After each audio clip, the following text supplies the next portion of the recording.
there, working on the real deal. This was when they spread out the cloth on the table. You can see the scientists are using gloves.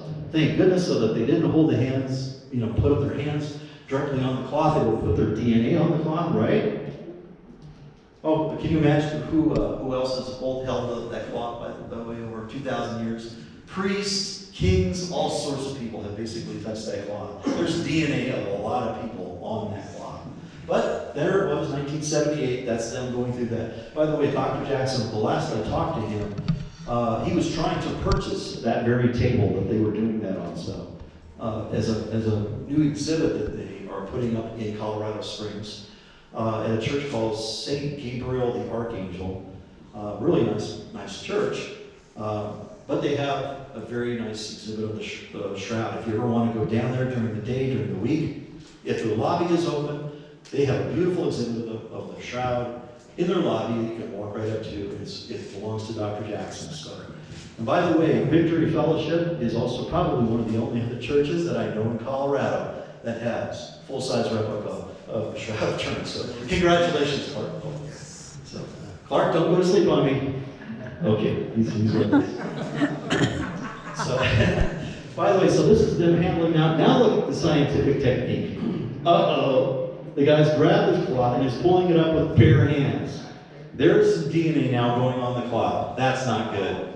So the tall, skinny guy is Dr. John Jackson. He was 28 years old as he led 30 scientists who are much older and really resented this little punk telling them what to do and how to go about. But he was a sticker for details, and he still is. But there he is. There's Vernon Miller over on the left side taking a photograph of it. He was one of the photographers. There's Max Fry. Max Fry was the one who was responsible for pulling the pollens off of the cloth and literally taking sticky tape and pushing it against the cloth to get the pollen to pull out and so they could test it. Cool. So that's a historic photo. Pretty good shape, huh? Yes, it's still holding together okay there. There's Dr. Jackson measuring the thickness of the shroud during the Stirrup Expedition in 1978. Here's one of the photographers. Like I said, that they used all sorts of equipment. You should see, they brought in like a gigantic truck with all these boxes that had scientific equipment. It was a big deal. So now, if you, in fact, maybe not now, because the media is kind of coming around slowly. But about 10 years ago, when I first kind of started getting into this more seriously, the media would have said the shroud mysteriously appeared in Europe. I'm surprised they didn't say through a UFO that dropped it off. But the shroud mysteriously appeared in Europe in the 1300s. That there is no historical record of the shroud before the 1300s. It just doesn't exist. Carbon dating proved that the shroud was just an artistic forgery, even though the scientists said, hey, there's no paint on the cloth. It's an image made without hands. So, and then about 10 years ago, when I started getting involved in this, a gentleman by the name of Julio Fanti, the professor of mechanical and thermal measurement at the University of Padua in Italy, published the results of the latest scientific dating tests. And they dated the Shroud of Turin to the lifetime of Jesus Christ. The dates basically, because you always have to put the parameters of when those dates would fall.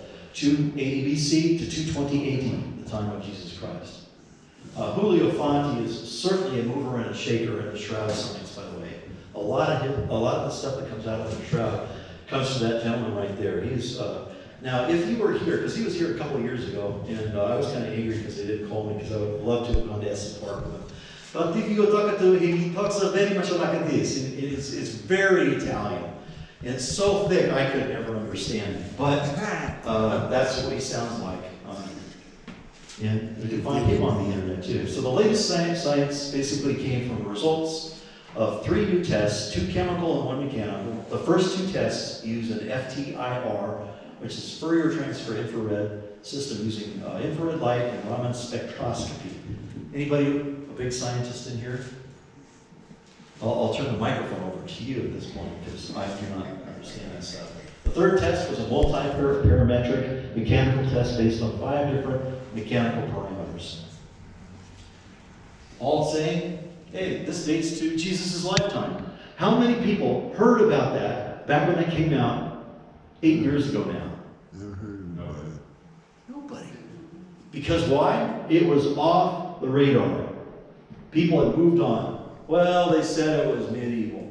I still to this day cannot get a lot of pastors to listen to me that, hey, there's newer science that proves that this is the real deal.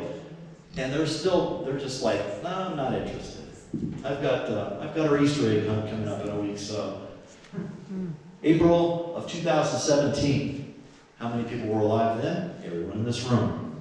The History Channel had a television program coming out. Everybody kept telling me about it. Hey, they're going to put the DNA of Jesus out on this program. And I was like sitting on the edge of my chair. It's like, what are they going to say now? Well, the Jesus strand was the name of the thing. You can actually find that on the internet as well. The mitochondrial DNA. What is mitochondrial DNA? Anybody here? A scientist who can tell me what is mitochondrial DNA? It comes from the mother. It comes from the mom. It's the mother's side. Who was Jesus' mom? Mary.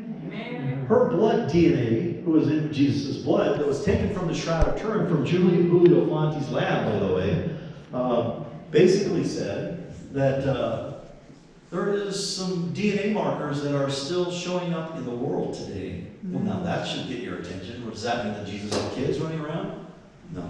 It actually means that either Mary's kids, other than Jesus, because Jesus had brothers and sisters probably, or Mary's sisters and brothers, they had DNA that was of the same marker. But basically, they're still showing up in the Middle East to this day. And I met some of those people about 10 years ago. It was an interesting experience. They're called the Druze. Now, the Druze people, this is what they look like. Nobody knows what the Druze people are. In fact, every time I say Druze, people say, are you the Druids? No, not the Druids. The Druze. The Druze are basically Arabians who live in the Middle East, the Holy Land, and they are usually allied with Israel. Now, that's weird, because the rest of them are all allied with Palestine. And they're all about, kick the Israel, destroy Israel, bomb them, kill them. And that's basically who, to this day, hates the Jewish people. But the Druze people are allied, and you'll find IDF soldiers that are Druze. And they look kind of funny. They've got long noses.